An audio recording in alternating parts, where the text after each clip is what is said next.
So we talked about the vulnerability being dependent on socioeconomics, and exposure is related to other things like population density, which is again related to socioeconomic level, but also social cohesion and so on matter in the overall outcome of the disease. But then you also have rich people's diseases. So if we look at leading causes of death globally and how they have changed from, let's say, 2000 to 2019 from this source from the World Health Organization, we can look at it globally and then low income, middle income, upper middle income, and so on, just to get a sense of how things stack up. So there are non-communicable and communicable diseases and injuries. So many details here, but just let's go through them with some detail. So ischemic diseases globally have increased. Strokes have increased, but not as much. Fortunately, chronic obstructive pulmonary diseases have increased only a tiny bit, and lower respiratory infections have decreased. So this is from 2000 to 2019, and so on. So not everything has increased. Diarrheal diseases have decreased, but when you look at the details at country level, it turns out that older people are getting more of them, maybe because of increased income, eating outside, exposing themselves more to risks, and so on and so forth.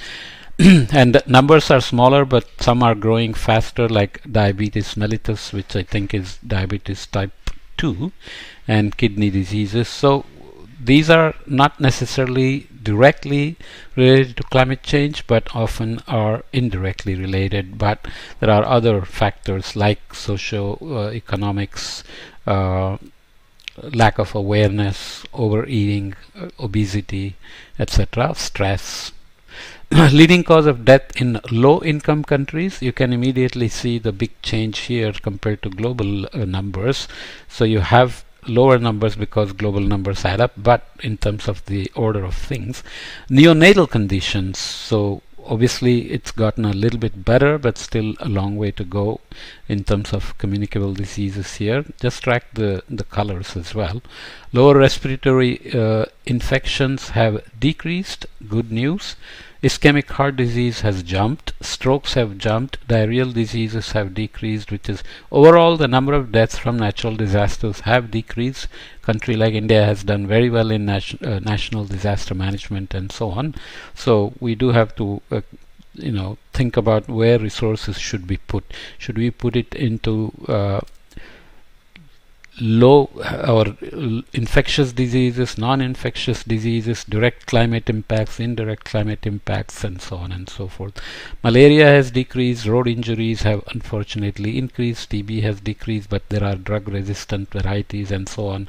HIV/AIDS has decreased. It's one of those examples where lots of alarm was raised in the 1980s and early 90s about how places like India and Thailand would start having people dropping on the streets with HIV/AIDS. Didn't quite materialize. Some miscalculations were done maybe, so that's a lesson for how we carry the climate change message as well. And this is cirrhosis of the liver. So if you now go to lower middle income countries, similar, so you go from neonatal to ischemic, and neonatal drops down here and the third in rank, but it's gotten better as opposed to here, which has gotten only slightly better. So income has an impact on neonatal diseases. Diarrheal diseases have gotten better, and road injuries have increased. So as income increases, number of cars increase, number of people on the roads increase. People walking on the road also begins to interact with the increasing traffic, and so on and so forth.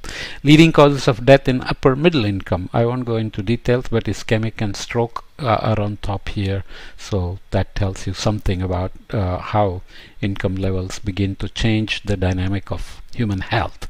So that's in addition to what climate change does. So richer country may have higher pollution, for example, if they are manufacturing and getting richer like China, or they may be getting better air quality like US, which is exporting the pollution to China, and so on. So many human dynamic systems are interacting together here to determine the actual outcome. So in the high income countries, ischemic and heart diseases have decreased.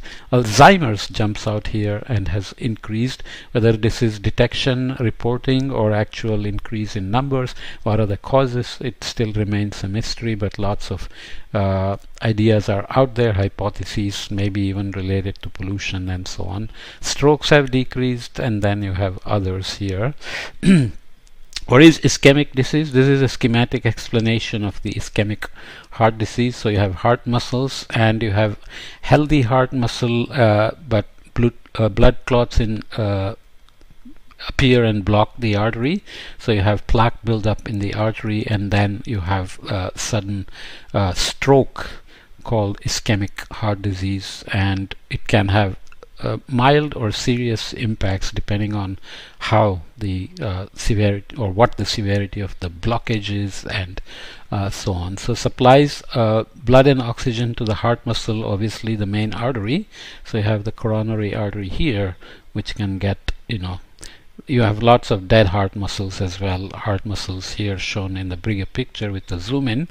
Obviously, this has lots of lifestyle issues in them, including alcohol, diet, meat consumption, and so on and so forth. But let's just leave it there. So mortality in selected cities during the Spanish flu gives us an idea of how we have evolved from then to now.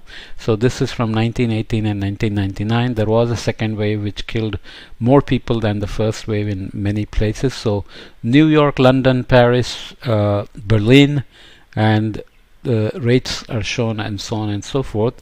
Here was the first wave, and then this is the dotted line is London here, which had a big jump, maybe related to how it was being transmitted, where it originated, how it transmitted, all remain kind of still being investigated. It was called Spanish flu, but that nomenclature may not be indicator of how things evolved even years before 1918.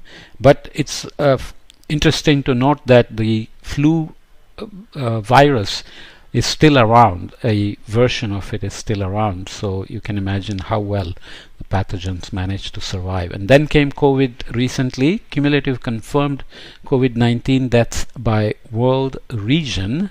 So you can see from 2020, when it began to explode, to fairly recent in 2024. So China, there is a big issue in terms of whether the numbers are really known or not, but Asia, excluding China, shows plateauing, even though slight increase is seen. Europe saw a big jump and flattening. North America, South America, and Africa. So there have been many debates about whether Africans were immune or they were isolated, whether that's what happened in India. First wave was not very impactful. Second wave was devastating because they were not well prepared after the first wave, and so on. And now the debate continues about whether it has just become a seasonal flu-like infectious disease that will require vaccination again and again. Like we take flu vaccines every year if you're young and old, and many people take just for precaution as well, even if they are young or not young or old. Maybe COVID would become the same, and then there is of course debate about whether pharmaceutical companies are pushing vaccines too aggressively to make money. So again, that's the dynamic of the human system, and so on. So here's the HIV/AIDS map, more recent, 2019. Still remains a big issue in terms of the countries and over time in this. So this is I hope it's not cumulative deaths. Yeah, it cannot be. So let's say these are for the year 29 or the year before that. Let's read here. Number of deaths from HIV/AIDS per 100,000 people for 2019. So 5,000. So this number is less than the dark red here. So if you look at the scale, maybe it's somewhere in the range of 500 to 1,000 per 100,000. Is that a high number?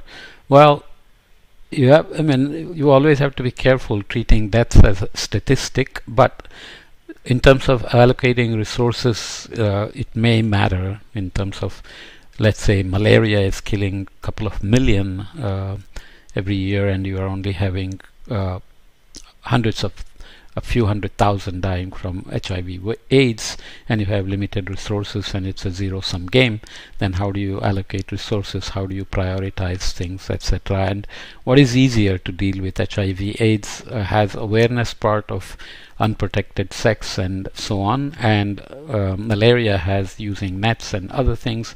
Then HIV/AIDS is heavy on drugs for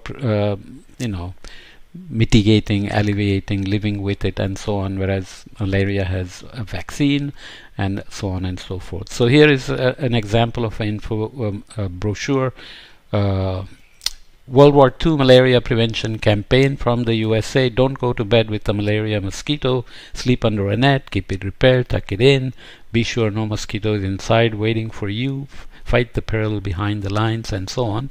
So only last year or early this year there was an endemic malaria case in Texas. So basically they had eliminated most of the malarias came from outside through travel and so on. And we'll continue with the discussion in the next podcast, but climate change and land use change is also beginning to interact with other pests like locust invasions through the Sahel region in 2004. There was a more recent one in 2020, I would like to say, which started in Africa, spread northward into Iran and then into Pakistan and India, which was one of the more extensive ones. So these are creatures that feed on greenery, and as rainfall patterns reduce their food supply, they continue to hunt for greener spaces and keep moving in large numbers, and can cause massive devastation of crops and so on and so forth. Okay, so we'll come back and look at the aging. So we talked about quality of life, standards of living, extended lifespans, lowered infant mortality. Of course, jumping of Alzheimer's in rich countries shows you that now you may be living longer, but doesn't guarantee that your mental faculties are still intact. Physically you are alive, but you may be having more mental issues, loneliness issues, and age issues is what we'll talk about in the next podcast. Okay, so again, remember in mind how we are discussing the natural human system and the impact on humans and the feedback from our impact on nature back to us. So this is the idea of the dynamics of how we are creating a system that's defining us. Okay.